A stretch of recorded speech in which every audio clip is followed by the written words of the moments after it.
नमस्कार, स्वागत है आपका सत्यहिंदी.com पर। मैं हूं नीलू व्यास और एक बार आपके साथ फिर से जुड़ रही हूं आपके पसंदीदा कार्यक्रम आज का एजेंडा को लेकर, जहां पर मैं लेकर आती हूं आपके लिए दिन भर की 3 बड़ी खबरों का विश्लेषण। और प्रोग्राम शुरू करने के पहले आपको याद दिलाना चाहती हूं कि अगर गूगल प्ले स्टोर से आपने सत्य हिंदी के ऐप को डाउनलोड नहीं किया है तो जरूर कर लीजिएगा। चलिए आपको बताती हूं आज की स्टोरी लिस्ट। हमारी पहली खबर है कि किस तरीके से आज chief justice of India justice Bobde ने इस बात को कहा है कि जो दिल्ली में किसान ट्रैक्टर रैली निकालेंगे उसमें कोर्ट बीच में नहीं पड़ेगा और दिल्ली में कौन आएगा, कौन जाएगा, उसकी संख्या कितनी होगी, ये सारी चीजें दिल्ली पुलिस को तय करनी है। इस केस से जुड़ी हुई सारी गतिविधियां बताएंगे और क्या कुछ हुआ है किसान आंदोलन में, इसके बारे में भी आपको बताऊंगी। हमारी दूसरी खबर है कि जो इतने महीनों से गतिरोध भारत और चीन के बीच में बना हुआ है और इसी गतिरोध के बीच में अब खबरें आ रही हैं कि चीन ने अरुणाचल प्रदेश में एक गांव बसा लिया है। इसके डिटेल्स भी आपको बताऊंगी। और तीसरी खबर है Amazon प्राइम की वेब सीरीज तांडव पर जमकर इस समय हल्ला मचा हुआ है और अब खबरें आ रही हैं कि यूपी पुलिस ने जो तांडव की टीम है उस पर एफआईआर दर्ज कर दिया है और अब ये खबरें आ रही हैं कि शायद इसमें गिरफ्तारी भी जल्दी हो सकती है। इसके बारे में भी आपको बताऊंगी। तो चलिए शुरुआत करते हैं हमारी आज की पहली खबर से।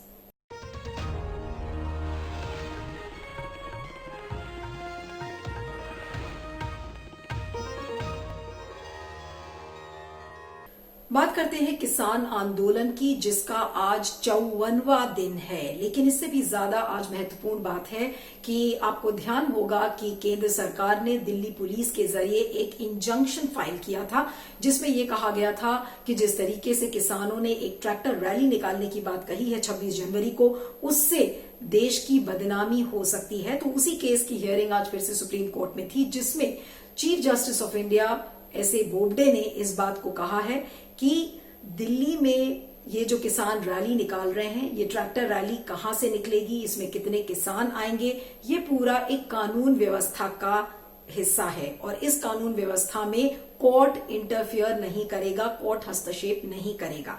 एग्जैक्टली उन्होंने सुप्रीम कोर्ट ने केंद्र सरकार को ये कहा है कि केंद्र सरकार के पास ये पूरी अथॉरिटी है इस मैटर को डील करने की। और उन्होंने ये भी कहा है कि पुलिस इसमें पहली अथॉरिटी है और ये पुलिस के पास ताकत है पुलिस एक्ट के तहत कि दिल्ली में कौन आएगा, कितने लोग आएंगे, ये सारा कुछ पुलिस को तय करना है और ना कि कोर्ट को। आपको ये भी बता दें कि सुप्रीम कोर्ट ने केंद्र सरकार को ये भी कहा है that we will not tell you what you should do and we will not take up this matter. तो उन्होंने ये बोला है कि जब अगली हियरिंग है इस पूरे मैटर की वो 20 जनवरी को होगी, लेकिन कोर्ट कह रहा है कि केंद्र सरकार से कि क्या हम आपको बताएंगे कि आपके पास पुलिस एक्ट के तहत क्या क्या ताकतें हैं और किन ताकत को आप इस्तेमाल कर सकते हैं। यानी कि कोर्ट ने अपना पल्ला झाड़ लिया है। और ये कब हुआ है? अभी आपने देखा था जब सुप्रीम कोर्ट ने एक 4 सदस्यों की कमेटी बनाई थी, तो सुप्रीम कोर्ट पर बार बार इस बात के आरोप लग रहे थे कि उसने एक ऐसी टेरिटरी में अपना पैर रखा है जहां उसे नहीं करना चाहिए था। सेपरेशन ऑफ पावर्स को लेकर जो विभाजन है, जो अलग अलग अंगों के, वो किस तरह से होने चाहिए, चाहे वो लेजिस्लेचर हो, जुडिशरी हो, एग्जीक्यूटिव हो, उसको लेकर काफी आलोचना हुई कि किस तरीके से जो अपनी टेरिटरी के बाहर जाकर सुप्रीम कोर्ट ने काम किया है। तो आज सुप्रीम कोर्ट ने इस सुनवाई के दौरान इस बात को साफ कर दिया कि सुप्रीम कोर्ट इस मैटर में नहीं पड़ेगा, क्योंकि ये लॉ एंड ऑर्डर का इशू है जिसे दिल्ली पुलिस को ही हैंडल करना पड़ेगा। अब आपको बता दें दिल्ली पुलिस ने क्या कहा था। दिल्ली पुलिस ने ये कहा था कि अगर किसान ये ट्रैक्टर मार्च निकालते हैं तो क्योंकि इसका एक ऐतिहासिक और एक सांस्कृतिक महत्व है इस पूरे रिपब्लिक डे परेड का, तो अगर किसान भी साथ में इसकी रैली निकालेंगे और उसी रास्ते से निकालेंगे तो उससे देश की काफी बदनामी हो सकती है। तो उसमें अब कोर्ट ने अपना पल्ला झाड़ लिया है। लेकिन दूसरी तरफ किसानों ने भी इस बात को आज साफ किया कि जो रैली निकालेंगे वो आउटर रिंग रोड से निकालेंगे, वो एक शांतिपूर्वक ढंग से निकालेंगे, उन ट्रैक्टर्स पर तिरंगे झंडे लहराएंगे, लेकिन वो राजपथ की परेड को नुकसान नहीं पहुंचाएंगे। इन सारी बातों को आज साफ किया गया है। लेकिन ऐसा लगता है कि सुप्रीम कोर्ट ने जो समिति गठन के बाद जिस तरीके की आलोचना सुप्रीम कोर्ट की हुई थी अलग अलग क्वार्टर से, तो उससे ऐसा लग रहा है कि कोर्ट थोड़ा सा संभल गया है और इस मामले में उसने ये कह दिया कि इसमें पुलिस को ही तय करना होगा कि किसान अपनी रैली कहां से निकालेंगे, कितनी संख्या में लोग आएंगे। तो इस पूरे मैटर की जो सुनवाई है वो अब 20 जनवरी को है। और आपको ये भी बता दें कि जो रामलीला मैदान में जो इशू था कि इन किसानों को रामलीला मैदान में प्रदर्शन करने की अनुमति दी जाए, तो इस बात को लेकर भी कोर्ट ने दिल्ली पुलिस के ऊपर भी सारी जिम्मेदारी डाल दी है कि आप ही इसको तय करिए कि इसे रामलीला मैदान में आप इन्हें इजाजत देंगे या नहीं देंगे।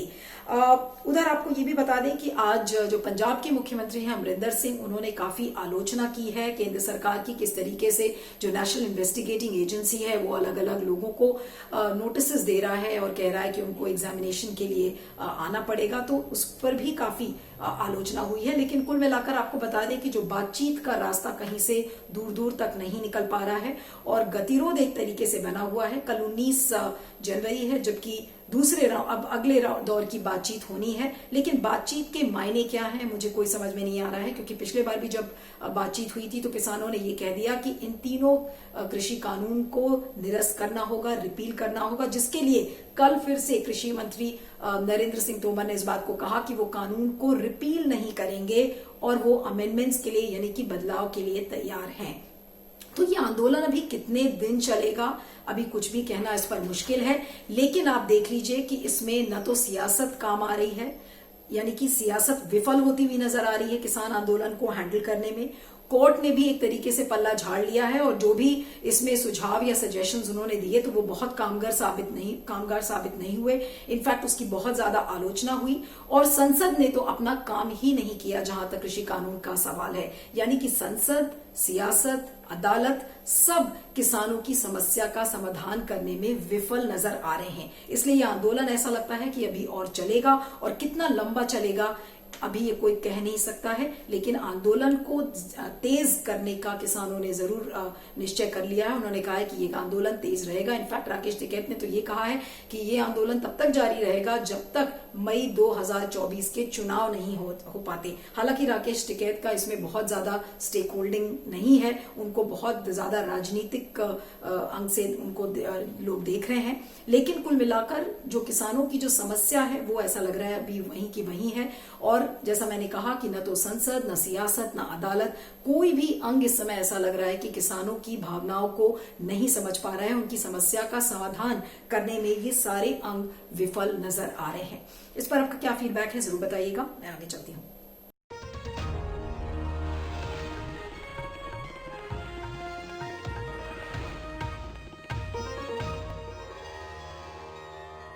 अब बात करते हैं भारत और चीन के बीच बने गतिरोध की। आपको याद होगा कि 2020 जून में 14 जून को गलवान वैली में जिस तरीके की झड़पें हुई थी, जिसमें 20 जवान भारत के मारे गए थे, और तब से लेकर अब तक आपने देखा कि कितने सारे लेवल पर डिप्लोमेटिक और मिलिट्री के बीच में बातचीत हुई, डिप्लोमेटिक बातचीत हुई, मिलिट्री की बातचीत हुई, लेकिन कोई भी बातचीत का नतीजा नहीं निकल कर आया है। और ये जो गतिरोध इस समय बना हुआ है, इस समय बहुत सारे जवानों की तैनाती की गई है। वहां पर आपने देखा होगा कि सब जीरो टेम्परेचर्स हैं इस समय लद्दाख में, और खासकर जो ये गलवान एरिया है पूरा, तो वहां पर जिस तरीके के सिचुएशन में इस समय सारे जवान मौजूद हैं, तो आप सोच सकते हैं कि इस समय वहां की हालत क्या होगी। लेकिन अब जो ताजा खबरें आ रही हैं, उन खबरों के बीच आज एनडीटीवी के हवाले से ये खबर आ रही है कि इस गतिरोध के बीच में ही चाइना ने यानी कि चीन ने अरुणाचल प्रदेश में एक गांव बसा लिया है, पूरा गांव जिसमें कि 101 घर हैं। और ये हमें खबर मिल रही है कुछ सैटेलाइट इमेजेस से, जो कि ये नवंबर 1, 2020 की सैटेलाइट इमेजेस हैं, जिसे काफी सारे एक्सपर्ट्स ने इसको एनालाइज भी किया है और बताया है कि लगभग 4.5 किलोमीटर अंदर जो भारत की भूमि है उस पर जो अधिग्रहण है वो चीन ने कर लिया है और वहां पर ये गांव बसाया है। और ये जो बैंक है, जो ये गांव बसा है, ये सारी चू नाम का एक नदी है, उसके तट पर ये पूरा एक गांव बसा हुआ है। और ये जो जिला लगता है इसका नाम है अपर सुबनसिरी डिस्ट्रिक्ट। उस जिले में ये पूरा गांव आता है।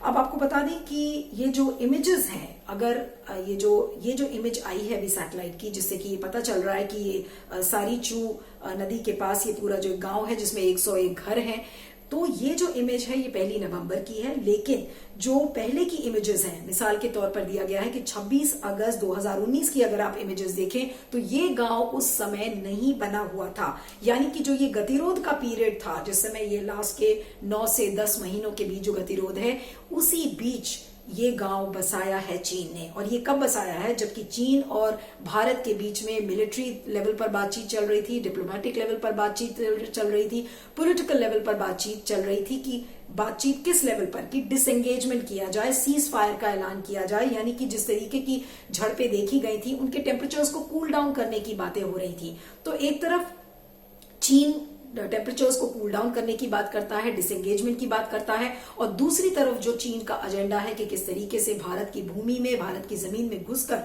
और भारत की जमीन पर कब्जा करे, अधिग्रहण करे, ये उसका एक जीता जागता एग्जाम्पल है। आपको ध्यान होगा कि जो चीन की जो फॉरेन मिनिस्ट्री ऑफिस है, उसने यही कहा था कि भारत ने अपना जो बॉर्डर इंफ्रास्ट्रक्चर है उसको बढ़ाया है और जो मिलिट्री डिप्लॉयमेंट है उसको बढ़ाया है, और इसके बीच, इसकी वजह से दोनों देशों के बीच में ये टेंशन है। लेकिन जो वहां के जो लोग हैं और जो सोर्सेज के हवाले से खबरें आ रही हैं कि चीन ने तो ये पूरा गांव बसा लिया है, लेकिन भारत का कोई भी इंफ्रास्ट्रक्चर इस गांव के नजदीक नहीं दिख रहा है।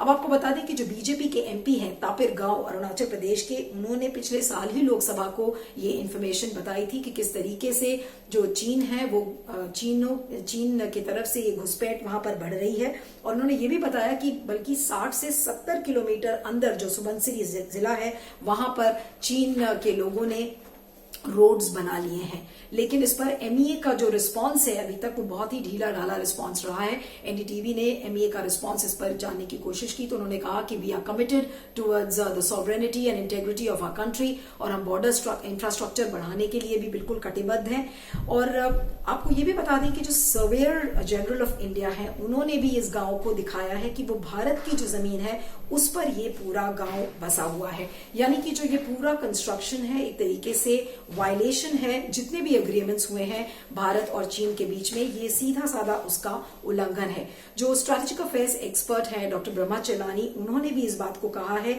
कि चाइना ने बिल्कुल एक नया फ्रंट खोल लिया है, और एक ऐसे समय में जबकि हम डिसएंगेजमेंट की बातें कर रहे हैं। यानी कि चीन बात कुछ करता है और करता कुछ है, बोलता कुछ है, करता कुछ है। इस बात को लेकर बार बार इस बात को लेकर जितने भी स्ट्रैटेजिक अफेयर्स एक्सपर्ट्स हैं उन्होंने वार्न किया है। लेकिन सबसे बड़ी बात यह है कि भारत अभी भी डिसएंगेजमेंट की बात क्यों कर रहा है, भारत की तरफ से इस पर कोई ठोस जवाब क्यों नहीं आता। आज जो बीजेपी के राज्यसभा सांसद हैं सुब्रमण्यम स्वामी, उन्होंने भी इस बात को लिखा है कि ऐसा लगता है कि जो फॉरेन मिनिस्टर जयशंकर हैं उनका काम बिल्कुल खत्म हो गया है। उन्होंने कहा कि जब समय आएगा तो मैं राजनाथ सिंह से इस बात को पूछूंगा, लेकिन चाइना जिस तरीके से भारत की जमीन को हड़प रहा है वो अपने आप में एक चिंता का विषय है। और आपको ध्यान होगा कि अभी 2 ही दिन पहले जो आर्मी चीफ हैं जनरल नरावने, उन्होंने कहा कि भारत का जो पेशेंस है, यानी कि भारत का जो पेशेंस है उसे टेस्ट नहीं करना चाहिए। हम अभी बातचीत के जरिए हम इसको हल करना चाहते हैं, डायलॉग के जरिए हल करना चाहते हैं, लेकिन हमारे पेशेंस को टेस्ट ना किया जाए। तो ये कैसा पेशेंस है? इनफैक्ट इस समय सारे सवाल खड़े हो रहे हैं कि जो भारत की जो चाइना पॉलिसी है, ऐसा लग रहा है कि वो बिल्कुल पटरी से उतर गई है। हम एक तरफ पॉलिटिकल डायलॉग की बात करते हैं, स्ट्रैटेजिक डायलॉग की बात करते हैं, डिप्लोमेटिक लेवल पर बातचीत करते हैं, मिलिट्री लेवल पर बातचीत करते हैं, लेकिन हम इस चीज का टेस्ट नहीं करते कि चाइना जो कह रहा है क्या वाकई में वो चीज हो रही है या नहीं हो रही।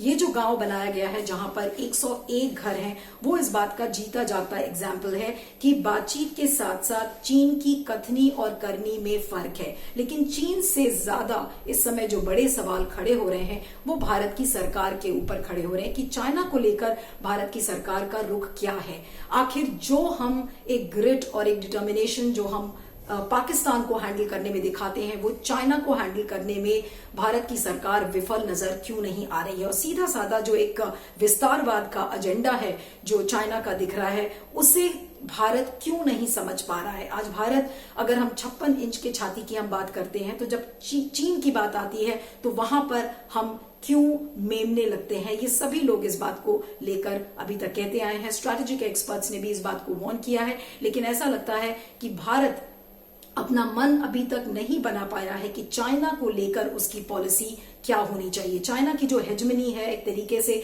जो रीजनल मोनोपोली है अगर आप कहें, तो वो किस तरीके से साउथ ईस्ट एशिया में बढ़ रही है, उसको लेकर भी ऐसा लग रहा है कि भारत सबक नहीं सीख रहा है। तो ये जो गांव अरुणाचल प्रदेश में बनाया है, जिसको लेकर बीजेपी के खुद जो लद्दाख के काउंसिलर्स हैं, बीजेपी के जो एमपी हैं, जिनका मैंने आपको नाम बताया तापिर गांव, उन्होंने लोकसभा में इस बात को लेकर कहा था कि जिस तरीके से चाइनीज इंकर्जन्स बढ़ रहे हैं, लेकिन भारत इस बात से सबक क्यों नहीं लेता? आखिर भारत मुंह तोड़ जवाब चीन को क्यों नहीं दे पाता? ये सारे सवाल सारे एक्सपर्ट्स की समझ के परे हैं। इस पर आपका क्या फीडबैक है जरूर बताइएगा। मैं आगे चलती हूं।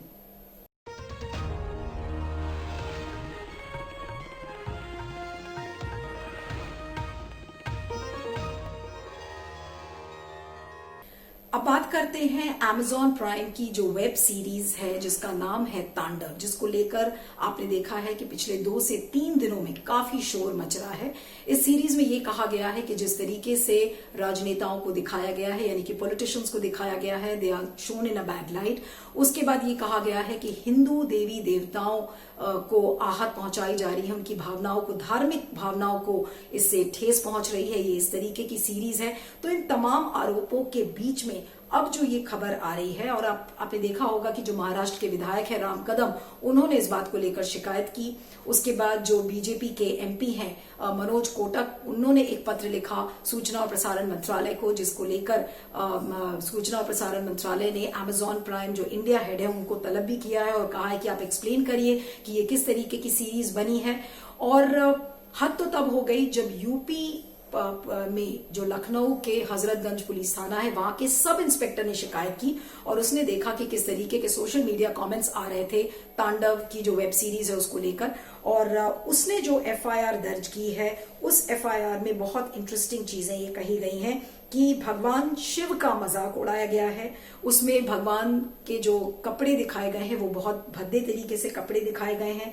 गलत तरीके से देवी देवताओं को इसमें बोलते हुए दिखाया गया है, यानी कि धार्मिक भावनाओं को भड़काया जा रहा है, जातियों को छोटा बड़ा करके दिखाया जा रहा है और महिलाओं का अपमान दिखाया गया है। तो इन तमाम आरोपों के बीच में इस एफआईआर को दर्ज किया है। और इस एफआईआर को दर्ज करने के बाद जिस सब इंस्पेक्टर ने एफआईआर दर्ज की है, उसके बाद इस एफआईआर की कॉपी कौन शेयर करता है ट्विटर पर? वो है योगी आदित्यनाथ के मीडिया एडवाइजर यानी कि शलभ मणि त्रिपाठी। और उन्होंने इस बात को ये भी कहा है कि योगी आदित्यनाथ के राज्य में किसी की भावना को ठेस नहीं पहुंचाया जा सकता और इसको लेकर जल्द गिरफ्तारी भी होगी।